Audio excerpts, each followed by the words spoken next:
ఎప్పుడన్నా మీకు ఈ మాటలు వస్తున్నాయా? What is the use of praying? I prayed and of nothing is happening. ఏం జరగట్లే, ఇంత ప్రార్థన చేసా ఏం కలగట్లే, ఏ ప్రార్థన చేస్తానన్నా దేవుడు జవాబు అవ్వట్లే. దేవుడు అంటాడు విసిగిపోవద్దు, ప్రార్థన చేస్తూనే ఉండు.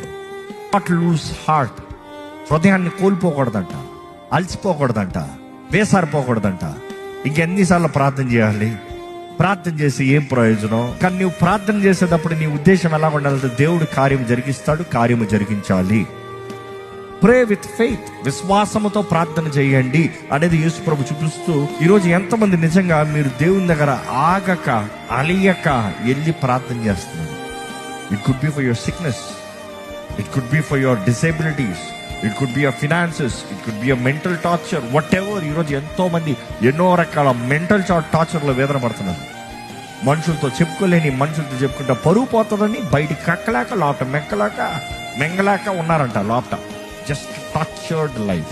ఈరోజు ఒక ప్రశ్న మిమ్మల్ని వేస్తున్నా. The reason you're not getting answers in your life is because you are not being persuading, or is it because God is delaying? దేవుడు ఆలస్యం చేస్తాం కాదు. అక్కడ నువ్వు దివారాత్రులను అడగలేదు కాబట్టి ఆయన త్వరగా చేయలే. నువ్వు దివారాత్రులను అడిగితే ఆయన త్వరగా చేస్తాడంట. If you are persistent in your prayer life, God is saying నీకు త్వరగా జవాబు వస్తుంది.